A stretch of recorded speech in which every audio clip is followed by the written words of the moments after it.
Record 45, Side 1, Lesson number 45, the 45th lesson, Practical section. Trade unions in Great Britain. Trade unionism is an everyday expression which today causes no eyebrow to be raised in surprise. But the time is not long past when such an association or group of workers was considered as practically a band of rogues who wanted to force their employers to accept outrageous conditions in order that they might obtain the labor they needed for their factories. At the outset, there was little general support for the trade unionist who, by and large, was considered not only by his employer to be an agitator, but by the public too as a troublemaker and disturber of the peace. The employers were in some cases forced to accept unreasonable conditions, though today we can see that the workers were often wrong. Fear was the real basis for the formation of the first trade unions.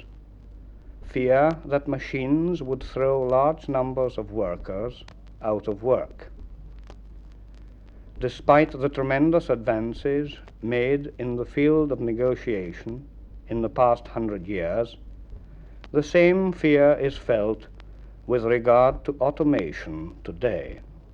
Progress will not be stopped. Another chronic danger was the employment of large numbers of apprentices. They constituted cheap labor and, in very large numbers, were a danger to the men who were fully qualified. An employer could employ 2 apprentices more cheaply than a qualified worker sometimes. This fear was fully justified, but it was not until the Combination Acts were repealed in 1824 that the workers were legally permitted to meet and discuss wages and hours of work. Prior to that date, workers' meetings had been held in secret, as they were not admissible under existing law. Legal recognition did not come, however, until 1871 with the Trade Union Act, but even then union leaders could not incite or intimidate workers into striking. Just 4 years later, under Disraeli, more freedom of strike action was allowed to the trade unions. From about this period date the annual trade union congresses, with representatives from all unions meeting to discuss fundamental problems regarding conditions of work and, gradually, also expressing opinions with regard to government policy and advocating measures of reform or changes in the government's home or foreign program. The power of the trade unions and the TUC, Trades Union Congress, have grown over the years, and by 1926 was such that it was able to call a general strike throughout the whole country. However, although many workers had no desire to strike, intimidation was such that they accepted, however unwillingly, the conditions imposed. Here the TUC was really trying to force the government into action, as well as to gain decisive power over the employers. By the Trade Disputes Act of 1927, activities of this nature were declared illegal, and so the worker who had no wish to strike against coercion and intimidation was protected. The Trade Union Congress is nowadays a very influential voice in the direction of the Labour Party which is greatly helped by finance from it. The ruling body of the TUC is the 32-member General Council, which is elected annually from nominees proposed by the different affiliated unions or groups of unions. Proposals of the General Council are approved or rejected by Congress, but neither can force any individual union to observe its recommendations unless dealing with points previously agreed as fundamentally important to the movement they represent. In large organizations today, everyone, practically speaking, is a member of the trade union which represents his category. There are very few men who do not belong to a union, and these, at the slightest sign of disobedience to union regulations, find themselves in the invidious position of being sent to Coventry, if not dismissed. Today, workers pay union dues, a weekly payment of which part is in the form of a political contribution, because the 1927 Act was repealed by the Labour government in 1946. To refuse to pay political dues might be interpreted as direct opposition, so the worker pays rather than withdraw from a situation of which he does not approve. The TUC protects the conditions of the skilled worker and obtains better hours, better pay, extra pay for overtime, and also makes agreements with employers regarding payment of piece rates. By these, a man is paid according to what he produces, and so a good worker earns more than a bad one. Though the organization has a tremendous influence in the country, particularly when a Labour government is in power, it is for the most part an industrial organization and limits itself to that field. Proof of this was given in the agreement to cooperate with the Conservative government, which was elected in 1951, in facing up to the nation's problems. Industry without the trade unions could not possibly have reached its present-day standards, nor could the worker have achieved so much independence and self-respect. They have done a great deal of good. Side 2, Grammatical section. Verb constructions, third part.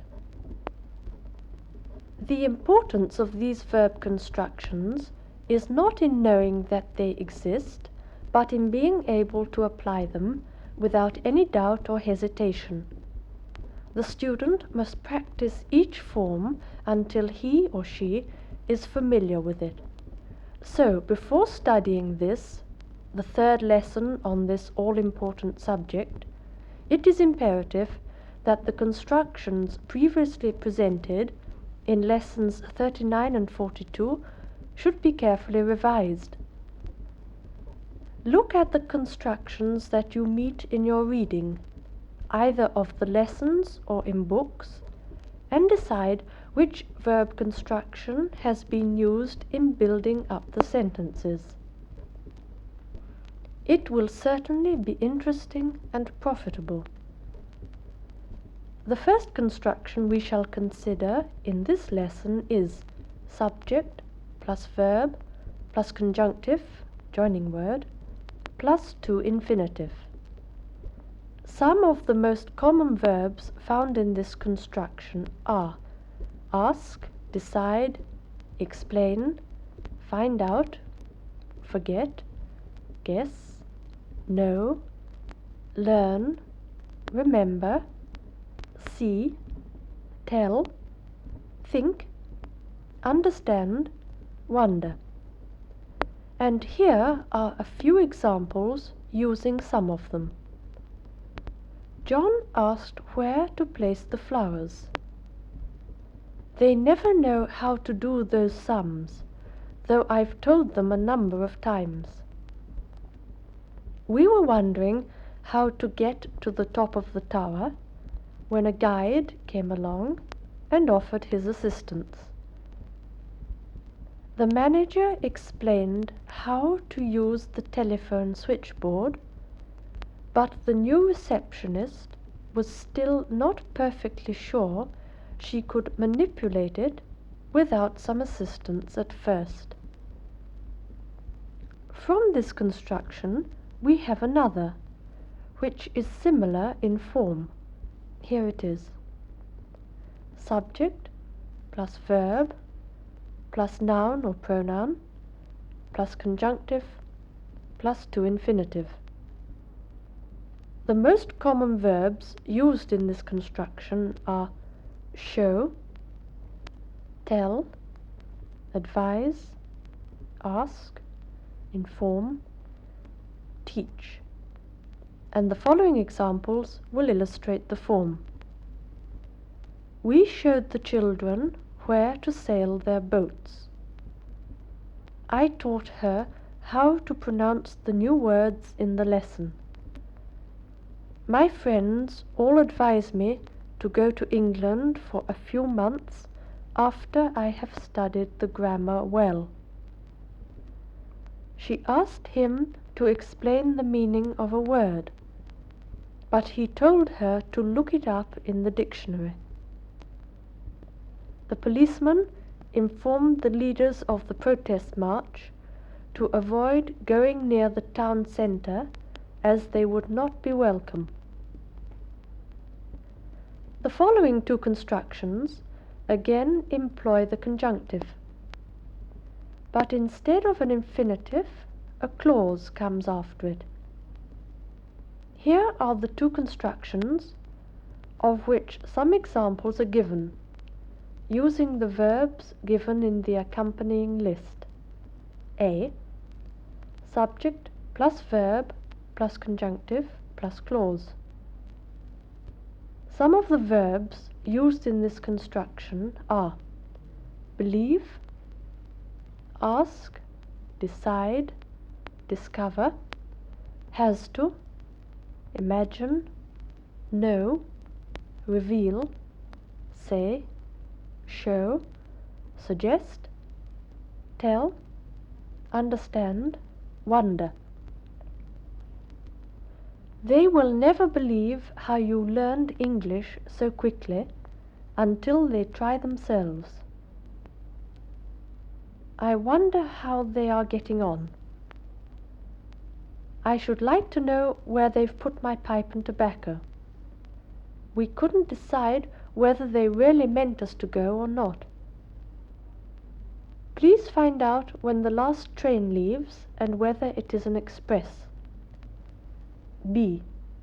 Subject plus verb plus noun or pronoun plus conjunctive plus clause. Some verbs which may be used in this way are advise, ask, inform, show, teach, tell. We told him how he ought to prepare for the examination. The hotel manager informed him why he was not a suitable guest for his hotel. Will you never understand why I just don't like visiting such people? He is teaching his brother how the machine works. The construction we shall now consider is an old friend, so there should be no great difficulty in practicing it. Once again, there are examples which will be useful to refresh your memory, and also help you to feel able to employ the construction naturally. Subject plus verb plus gerund. The commonest verbs taking a gerund are admit, avoid, consider, enjoy, excuse, finish, forget, give up, mind, miss, remember, stop, try, understand. They admitted going to play tennis instead of staying at home to study. Father finished reading the paper, then went into the garden to do a little weeding. He stopped running when he realized it was impossible to catch the train. Mary tried listening to the BBC on the radio and was rather pleased she could understand part of the news. No doubt you remember that some verbs take a gerund when a general statement is made, and the infinitive when speaking of one special occasion. These verbs indicate like or dislike. Here are a few examples to illustrate the difference between the infinitive and gerund that follow verbs such as like, hate, love, prefer, to be worthwhile. I like reading in bed before going to sleep. I like to read in bed when I am not too tired. People like me hate waiting for those who are never ready on time. We hate to stand idle at any time. John prefers fishing to hunting.